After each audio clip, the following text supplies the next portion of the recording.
Bumenta sa ilang kongresista ang unang impeachment complaint laban kay Pangulong Bongbong Marcos. Live mula sa Batasang Pambansa nangunguna sa balita si News 5 House Correspondent Marian Enriquez. Marian, bakit hindi kumbinsido mga congressman na uusad ang reklamong ito?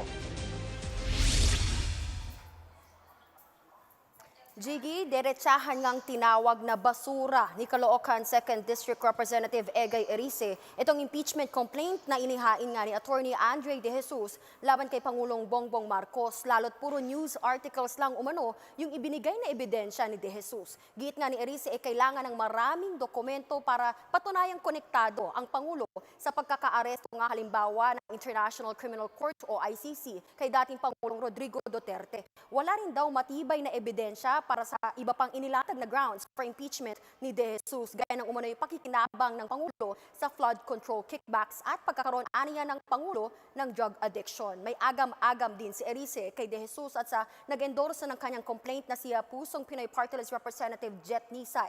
Narito ang pahayag ni Congressman Erice. Yung sinampa niya na impeachment complaint ay basura. 15 pages na walang mga ebidensya kundi mga news article. At sa tingin ko ay hindi ito wala ito sa forma at walang substance yung kanyang i-final na impeachment complaint. Nahihiwagaan ako, especially with the endorser. Tahimik lang kasi si Kong Jeff.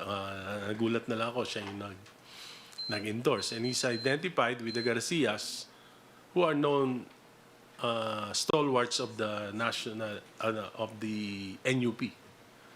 At yung NUP mismo, sinabi nila na hindi sila papayag sa mga impeachment laban sa Pangulo.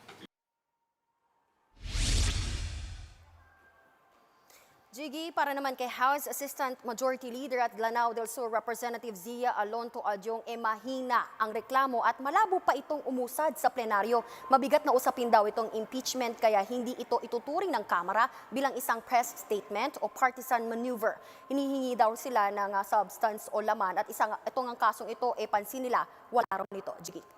At Marian, anong sagot dito ng complainant na si Attorney De Jesus dito sa reaksyon nila Congressman Erice?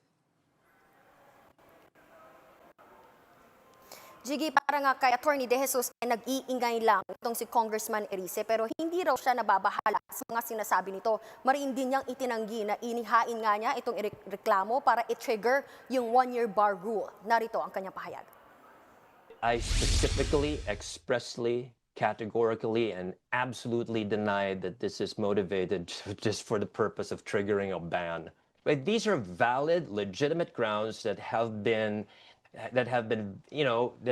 raised on so many occasions, not just by mainstream politicians, but also by the people at large. But nothing has been done about these particular issues.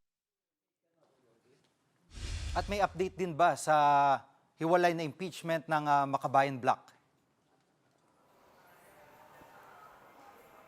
Yes, Jiggy, kinumpirma nga ni ACT Teachers Party List Representative Antonio Tino na maghahain sila ng impeachment complaint laban kay PBBM ngayong linggo. Sa panayam nga ng programa ng Ted Filon at DJ Chacha, sinabi ni Tino na nakasentro yung basehan ng reklamo sa betrayal of public trust kaugnay ng flood control scam. Yan muna ang latest. Dito sa Kamara, balik sa'yo, Jiggy.